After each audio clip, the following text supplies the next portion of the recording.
When you look at something like a grain of salt or a quartz crystal, have you ever stopped to wonder what makes it so, well, perfect? It turns out there's this hidden world of incredible order inside, an entire atomic architecture that's completely invisible. Today, we're going to pull back the curtain and see exactly how scientists make that invisible world visible. So here's the big problem, right? We're trying to solve an atomic scale puzzle. This is a world so small that you can't use a normal microscope to see it. So how in the world do you map the position of individual atoms when they're smaller than the wavelength of light itself? That's the challenge we're tackling. Okay, so before we can find the solution, we've got to understand what we're actually looking for inside that crystal. It's time to peel back the layers, literally, and reveal its hidden structure. See, inside a crystal, the atoms aren't just big, messy jumble. Nope, they are perfectly organized into these flat layers or planes, stacked one on top of the other with a super precise and consistent distance between them. This internal order is the very definition of a crystal. The real question is, how do you measure the tiny gap between those atomic layers? Well, you can't just pull out a tiny ruler for a job like this. You need a different kind of ruler. You need a ruler made of light, and a very, very specific kind of light at that.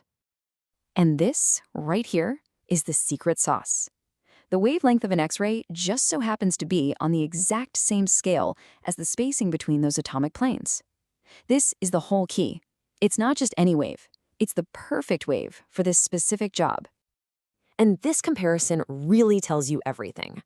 The wavelength of visible light is just way too big compared to atoms. So it basically just hits the surface of the crystal and bounces right off. It can't squeeze in between the layers.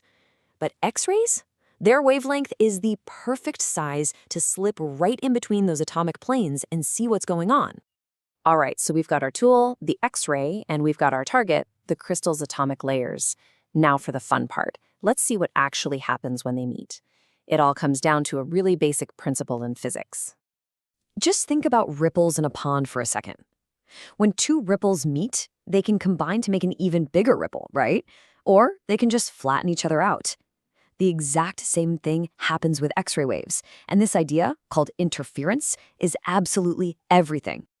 So when those reflected waves are in phase, meaning their peaks and troughs line up perfectly, they get stronger, they build on each other, and they create a big signal we can detect. That's constructive interference. But if they're out of phase, where the peak of one wave meets the trough of another, they just cancel each other out. Poof, nothing. So here's how it all plays out. We fire an X-ray beam at the crystal. Some waves bounce off that very first layer of atoms, but others go deeper, bouncing off the second layer, the third, and so on. Now, the magic happens only at one very specific angle. It's only at this perfect angle that all those waves reflecting from all those different layers come out perfectly in phase, creating that one strong signal our detectors can pick up. And this entire relationship is captured by one super elegant equation, Bragg's law. Now, don't worry about the math here. Just think of this as the rulebook. It tells us that if we know the X-ray's wavelength, which we do, and we measure that special angle where we get a strong signal, we can actually calculate d, the exact distance between the atomic planes. It's amazing. Okay, so that's awesome.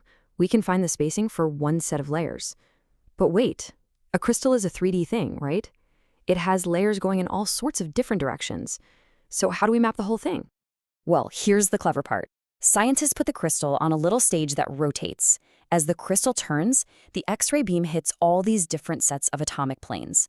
And every time the beam hits a set of planes at its own perfect Bragg angle, bam, the detector registers a sharp spike in intensity.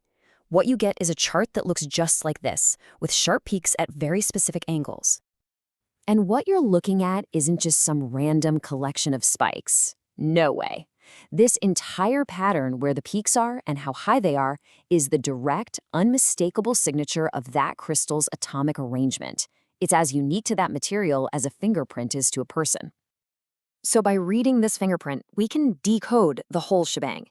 Each one of those peaks tells us about a specific family of atomic planes, and the angle where we see that peak tells us exactly how far apart those planes are.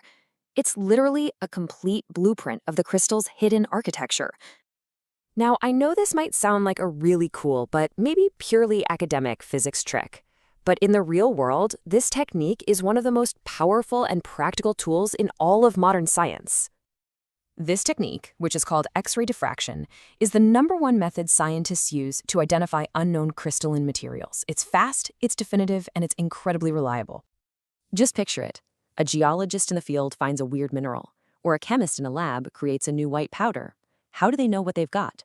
They run this test, they get its unique fingerprint, and then they compare it to a huge digital database with the fingerprints of hundreds of thousands of known materials. A match means identification. Case closed. And really, the importance of this is everywhere. From geology to materials science to making sure a new drug is what it's supposed to be. This is how we confirm that a diamond is actually a diamond, how we identify the iron oxide in a rust sample, and how we study brand new materials that could literally change the world.